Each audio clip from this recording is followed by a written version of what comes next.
Saudara, bangunan pondok pesantren di Desa Salem, Kecamatan Pondok Salam, Kabupaten Purwakarta, Jawa Barat dirusak dan diamuk warga pada Sabtu kemarin. Perusakan terjadi lantaran warga marah atas dugaan pencabulan yang dilakukan guru mengaji sekaligus pemimpin pondok pesantren itu. Santri perempuan yang menjadi korban pencabulan seorang ustadz di Pondok Salam, Purwakarta, Jawa Barat bertambah menjadi 15 orang. Hal ini diketahui setelah pihak desa menanyai sejumlah santri yang mengaji di ponpes milik ustadz pelaku pencabulan. Warga pun kesal dengan perilaku tidak terpuji sang ustadz yang mencabuli hingga menyetubuhi santrinya. Bahkan, aksi sang ustadz sudah dilakukan sejak bertahun-tahun, tepatnya ketika para santri duduk di bangku kelas 4 SD hingga sekarang. Pelakunya kabur. Siapa sih namanya, Pak? Ustadz Opan. Ustadz Opan. Ustadz Opan. Usianya berapa?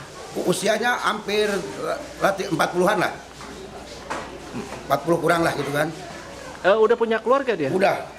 Buka pesantren atau pengajian ini sudah lama? Pengajian ini ya udah lama. Muridnya banyak? Banyak. Para korban itu perempuan semua? Ya atau perempuan semua. Ada ya, laki-lakinya? Ya perempuan semua. Didampingi pihak desa dan tokoh masyarakat, 8 santri dibawa ke RSUD Bayu Asih untuk dilakukan visum. Hasilnya akan dilaporkan ke Unit Perlindungan Perempuan dan Anak atau PPA Satreskrim Polres Purwakarta. Ya awalnya itu kan pihak korban. Pihak korban merasa kesal ketika ini ada seorang ustadz gitu. Ya saudaranya kan ngaji di situ. Ternyata ya ustadz ini ya berbuat tentunya pencabulan lah. Kepada berapa santrinya, Pak?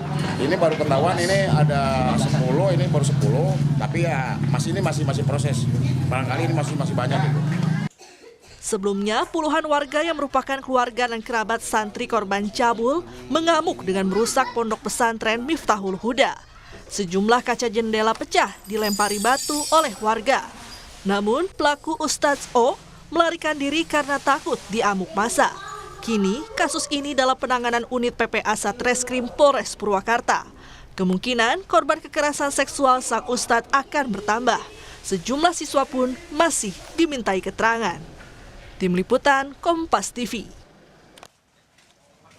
Lebih lanjut untuk mengetahui perkembangan terkini kasus pencabulan santri di Purwakarta, Jawa Barat, kita tanyakan pada jurnalis Kompas TV Henry Irawan yang berada di Polres Purwakarta. Henry, apakah pelaku sudah diamankan polisi dan apa hasil penyelidikan polisi sejauh ini? Ya, baik Randy dan juga saudara pemirsa Kompas TV, 3 hari pasca terungkapnya kasus pencabulan terhadap belasan santri di salah satu pesantren di wilayah Desa Salem, Kecamatan Pondok Salam, Kabupaten Purwakarta, penyelidikan kasus ini masih terus dilakukan pihak kepolisian, yaitu Unit Perlindungan Perempuan dan Anak Satreskrim Polres Purwakarta. Namun hingga saat ini polisi masih memburu pelaku yang masih buron pada Sabtu dini hari pasca diketahuinya kasus pencabulan terhadap beberapa santri ini.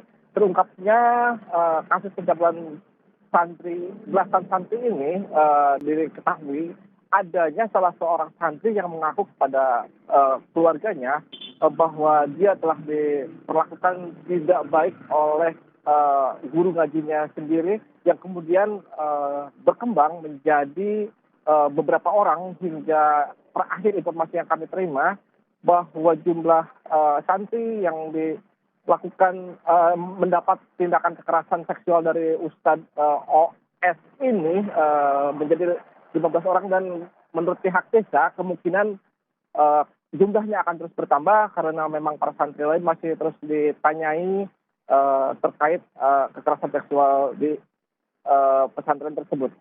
Menurut salah seorang kerabat korban yang kami wawancarai beberapa waktu lalu, bahwa tempat ustadz tersebut melakukan perbuatan tidak terpujinya itu selain dilakukan di rumahnya sendiri, juga dilakukan di sebuah gubuk milik ustadz tersebut. Bahkan yang lebih memilukan bahwa ustadz tersebut melakukan perbuatan tersebut di hadapan hadapan beberapa santri perempuan lainnya. Hingga saat ini pelaku sudah melarikan diri selama 3 hari dan polisi masih memburunya ke berbagai tempat. Informasi yang kami dapat bahwa pelaku sendiri kabur ke wilayah hutan di sekitar perkampungan yang di Pondok Salam tersebut, Radi. Ya, diprediksi juga tadi Anda mengatakan korban ini akan bertambah. Lalu bagaimana dengan hasil visum para santri sejauh ini? Sudah ada hasilnya? Untuk visum sendiri, informasi yang kami terima terbaru bahwa pada Sabtu kemarin para korban ketika datang ke rumah sakit belum dilakukan visum karena memang hari libur, dan rencananya hari ini para korban ini akan dilakukan visum ke RSUD Bayu Asih yang kemudian kembali melapor ke PPA Polres Purwakarta untuk dilakukan pemeriksaan lanjutan. Sejauh ini beberapa saksi sudah diperiksa oleh penyidik unit PPA Polres Purwakarta, di antaranya selain saksi korban, orang tua dan juga istri dari pelaku Ustadz OS sudah dimintai keterangan oleh pihak penyidik. Radit. Baik. Jurnalis Kompas TV Henry Irawan melaporkan langsung perkembangan terkini kasus pencabulan santri di Purwakarta, Jawa Barat. Terima kasih.